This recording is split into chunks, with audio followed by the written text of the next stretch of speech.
I still look at my hands sometimes. They are spotted with age now, shaking like a loose valve stem, useless for anything finer than holding a spoon, but back in Sverdlovsk before the world caught fire. These hands knew the truth of things. They say memory is a polished mirror, but mine is a rusted gearbox, grinding and slipping.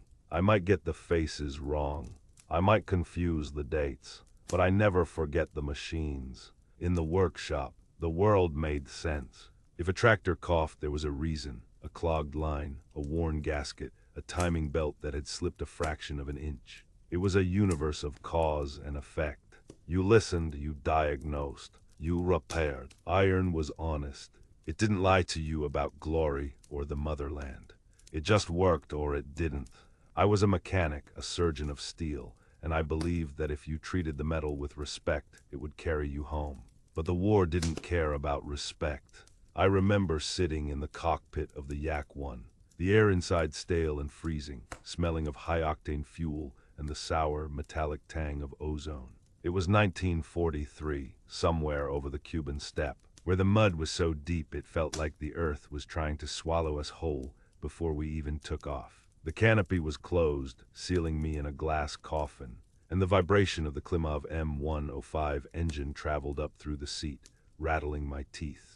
To anyone else, that rumble was power. To me, it was a cacophony of potential failures. I closed my eyes and tried to isolate the sounds, stripping away the roar to hear the individual pistons slapping against the cylinder walls. I listened for the harmonic hum of the supercharger. I was 24 years old, but I felt ancient, burdened by the knowledge of how many thousands of parts had to move in perfect synchronization to keep me from falling out of the sky. This was the ordinary world I had lost, the quiet of the garage, the smell of grease, the patience of a repair. Here everything was hurried. These planes were built in factories that sometimes didn't even have roofs, assembled by starving women and children who worked until they collapsed. I trusted their spirit, but I feared their exhaustion. A loose nut, a hairline fracture, and a cooling pipe. These were the enemies I couldn't shoot. My eyes darted to the instrument panel. The oil pressure gauge. It was an obsession. The needle wasn't steady. It danced, flickering just below the green arc, dipping into the red for a heartbeat before bouncing back. Was it the sensor? A bubble in the line, or was the oil pump slowly disintegrating, grinding itself into metal filings that would seize the engine the moment I pushed the throttle past the gate? I tapped the glass with a gloved finger. The needle didn't stabilize. A cold knot tightened in my stomach, a sensation distinct from the fear of the Luftwaffe. This was the mechanic's fear, the dread of a machine that you cannot touch, cannot fix, cannot control. In Sverdlovsk, if a gauge fluttered, you shut the engine down. You wiped your hands on a rag and opened the hood. But here, on this muddy strip of hell, you ignored it. You pretended the machine was immortal. I gripped the stick, the leather cold against my palm.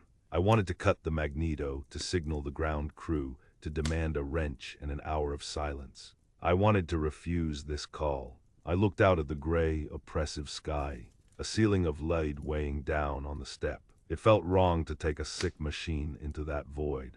It felt like a betrayal of the mechanic's code. I thought, a silent prayer to the god of internal combustion. But the world outside didn't wait for diagnostics. A red flare arched over the airfield, searing the gray gloom, followed by the wail of the siren. The klaxon didn't sound like a call to heroism. It sounded like a factory whistle announcing a shift change in hell. The radio crackled, a burst of static that resolved into the squadron leader's voice, tight and tinny. Scramble all flights, scramble. Sector 4, the hesitation vanished, replaced by muscle memory. I shoved the throttle forward, not gently as I would have liked, but with the violence the war demanded. The yak lurched. The engine's rumble deepened into a roar that drowned out my doubts. The propeller bit into the heavy air, spraying clumps of black mud against the underside of the wings. I was no longer a mechanic. I was a component fused to the airframe, hurtling down the runway. The tail lifted, the wheels broke free of the suction, and the rattling ceased, replaced by the smooth, deadly sensation of flight. We climbed. The needle on the oil gauge was still twitching, a silent threat I had to ignore. The clouds swallowed us, a wet, blinding gray mist that obscured the wingtips. And then we broke through into the dazzling, blinding sunlight above. It was peaceful up there, deceptively so. The engine droned a monotonous chant. I tried to settle my breathing, scanning the horizon, trying to force my brain to stop thinking about oil viscosity and start thinking about deflection angles. Then the radio shattered the peace. Bandits. 10 o'clock high, I looked up, squinting against the sun. Black specks like pepper thrown against a white sheet. They weren't machines anymore. They were predators. The peaceful drone of the climb was about to end. We didn't fly into battle. We fell into it. The squadron leader tipped his wing and rolled inverted, diving back into the cloud layer, and we followed, a cascading waterfall of aluminum and steel. The sensation of the dive was physical, a crushing weight on the chest as the G-forces built.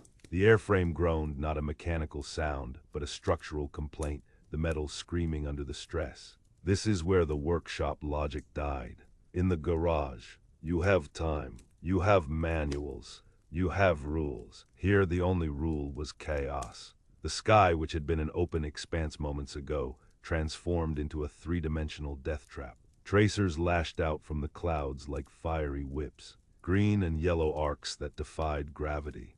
I leveled out, the engine screaming at maximum RPM. The sound was no longer a collection of parts. It was a single, terrifying shriek. I wasn't flying a plane, I was strapped to a bomb. My mentor in this madness wasn't the squadron leader or the ghost of some ace pilot. It was my own ear. I listened to the engine not as a pilot pushing for speed, but as a doctor listening to a failing heart. I could hear the strain in the supercharger, the way the manifold pressure peaked and wavered. I flew by the vibrations in the seat of my pants, feeling the limits of the metal before I saw them on the gauges. To my left, a Yak 1, Misha, I think, a boy who had barely started shaving, pulled up too hard. He presented his belly to the enemy. A German fighter, a Bf-109, with a yellow nose, dropped from the sun like a hawk. I didn't hear the shots. I only saw the result. Misha's plane didn't explode. It simply unraveled. The wings sheared off, fuel ignited in a blossoming sphere of orange and black, and the fuselage tumbled away, a broken toy discarded by a giant child. I gritted my teeth, forcing the image away. The German who had killed him pulled out of his dive, his momentum carrying him up in a steep climb. It was a beautiful, arrogant maneuver. He knew his machine was superior. He knew his Daimler-Benz engine had fuel injection that wouldn't cut out under negative Gs. He was counting on the physics of our inferior engineering to save him. But I knew engines. I knew that even a Daimler-Benz had to breathe. He was climbing too steep, too fast. He was trading speed for altitude, banking on the fact that I couldn't follow. I slammed the throttle to the stop, pushing the boost past the safety wire. I felt the Klimov engine shudder, a protest. I whispered. I pulled the stick back, the blood draining from my head, my vision tunneling into a gray vignette. The Yak groaned, vibrating so violently the instrument panel became a blur. I wasn't flying on aerodynamics. I was flying on torque and desperation. The German grew larger in my gun sight. I could see the rivets on his fuselage, the cross on his wing. He hung there for a split second, suspended at the apex of his climb, his energy spent, his engine struggling to grab the thin air. He was vulnerable. A stalled engine is just a heavy anchor. I had him. The geometry was perfect. A mechanic solution to a tactical problem. I tightened my finger on the trigger, anticipating the recoil of the SH-VAC cannon. Then the world betrayed me. The vibration in the airframe changed instantly from a hum to a violent, bone-jarring thrashing. It wasn't the enemy. It was the one thing I feared more than the tracers. A concussive hammered through the firewall, loud enough to be felt in the soles of my boots. The Yak lurched to the right, shuddering as if it had hit a brick wall in the sky. In an instant, the cockpit filled with it, the thick, acrid, choking stench of burning oil. Hot liquid sprayed across the canopy glass, turning the blue sky into a smeared, opaque brown nightmare. My stomach dropped. The RPM gauge spun to 0. The silence that followed wasn't quiet. It was the deafening absence of life. My engine had died, and with it, the illusion that I was in control. I was no longer a hunter lining up a kill. I was falling metal, blind and burning. Gravity took hold, and the sky became a tomb. The silence was absolute, a heavy, suffocating blanket that wrapped around the cockpit, broken only by the whistling of the wind rushing over the aluminum skin. I was no longer flying.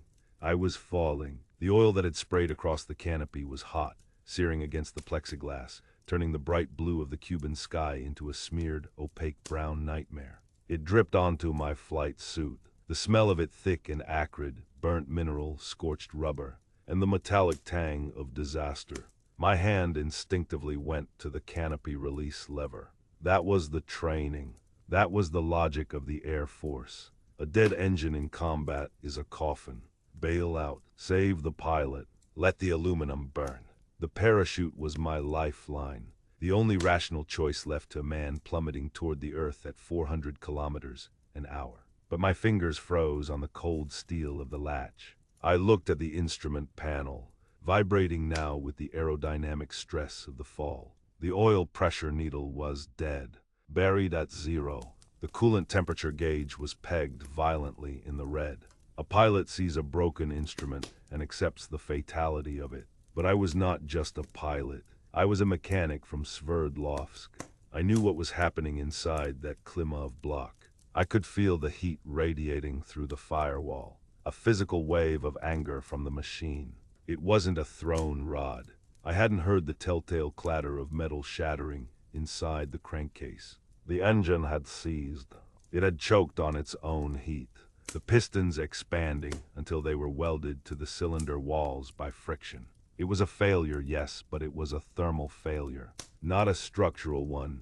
I couldn't leave her. It wasn't bravery. It was a refusal to admit that the machine had defeated me. I pulled my hand back from the release lever and grabbed the stick. I kicked the rudder hard, forcing the yak into a steep, spiraling dive. The G-forces slammed me into the seat, my vision graying at the edges, but I needed the speed. I needed the air. I wasn't trying to generate lift.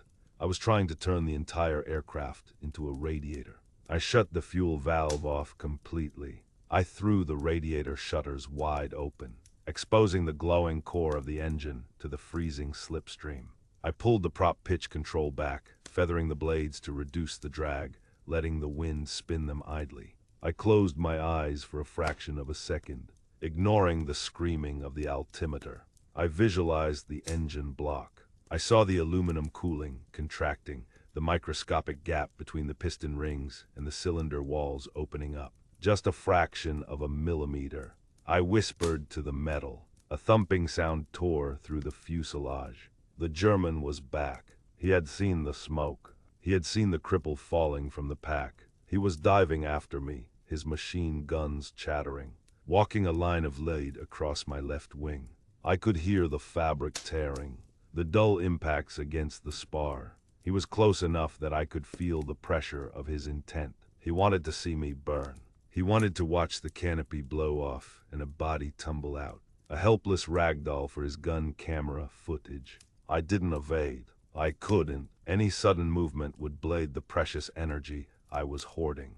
I just let the yak fall, a stone dropping through the abyss, betting my life on the thermal conductivity of alloy. 3,000 meters. 2,000. The ground was rushing up to meet me, a patchwork quilt of brown fields and green forests that promised a violent end. The air inside the cockpit was sweltering, but the wind roaring through the open radiator flaps was freezing. I watched the temperature gauge. It twitched. It dropped a hair's breadth. That was the signal. I was at 1,000 meters. The hard deck was seconds away. The German was right on top of me, probably lining up his final burst, confident that I was a corpse flying a hearse. I slammed the mixture to rich. I cracked the throttle open. I pushed the prop pitch forward. I didn't pray to God. I prayed to the magneto. The propeller bit into the air. The engine turned over, sluggish at first, resisting the resurrection. Then a cough, a dry hacking explosion that shook the entire airframe. Then another, and then a roar. It wasn't the smooth, sewing machine hum of a healthy motor. It was a rough, jagged, angry growl. It was running on damaged bearings and scored cylinder walls, running on spite and momentum. But it was power. The sudden torque nearly twisted the plane out of the sky. I didn't fight it. I used it. I hauled back on the stick and kicked the left rudder, snapping the yak into a violent, shuddering barrel roll that groaned against the limits of physics. The German pilot, fixated on a target that was supposed to be falling straight down, was caught completely off guard. He had committed to the dive, his speed too high, his focus too narrow. I flashed past him, so close I could see the startled turn of his helmet. He overshot, his gray belly exposed against the blue sky, a shark that had missed its bite. For a heartbeat, we were suspended in the geometry of war. He was fast, but he was in front. I was slow, but I was alive. I didn't think about the shot. My hands moved with the muscle memory of 1,000 repairs, 1,000 turns of a wrench. I lined up the nose, the engine screaming in protest, vibrating so hard my teeth ached. I squeezed the trigger. The SH-vac cannon didn't just fire. It hammered. The recoil shuddered through the broken plane. The shells walked up the fuselage of the Messerschmitt, stitching a line of fire from the tail to the cockpit. It didn't burn. It simply disintegrated. The wings sheared off at the root, and the enemy plane tumbled away, a broken toy spiraling down into the sunflowers below. I didn't celebrate. There was no shout of victory. There was only the terrible, grinding vibration of my own engine, a death rattle that shook my bones. I nursed the yak back to the airfield, flying gently, whispering lies to the machine, promising it rest, promising it oil. I touched down on the grass strip with a bounce that jarred my spine, and as I taxied to a halt, the propeller sputtered and stopped. The silence returned, instant and absolute. I sat there for a long time as the ground crew ran toward me, the heat of the engine ticking and pinging as it cooled. I looked at my hands. They were shaking, not from adrenaline, but from the knowledge of how close the failure had been. That was 70 years ago. I am an old man now. I live in a small apartment in Sverdlovsk. I spend my days in a garage down the street, fixing things for the neighbors. They bring me their broken lawnmowers, their stalling Ladas, their generators that will not start. They say I have a gift. They say, Alexei, you have the magic touch. You can hear what is wrong before you even open the... They smile when they say it. They think it is a blessing. They do not know it is a curse. I am not listening for the problem. I am listening for the betrayal. Every time I start an engine, I flinch. I am back in that cockpit, blinded by oil, waiting for the silence. I listen to the rhythm of pistons and valves, and I do not hear power. I hear the fragility of it. I hear the metal fatigue, the microscopic cracks, the inevitable moment when the system will fail. A pilot trusts his plane. A passenger trusts the car. But the mechanic knows the truth. We know that every machine is just a collection of parts waiting to break, waiting to leave you falling through the sky. I can fix anything you bring me. I can make it run smooth and true. But I cannot fix the silence that waits inside the noise. The trust I had in the machine was the harvest of my youth, and it was ruined that day over the Kuban. I survived the war, but I never really came down from that dive. I am still there, listening, waiting for the engine to stop. This memory is a shard of glass I carry. Help me pull it out. Subscribe to keep this history alive.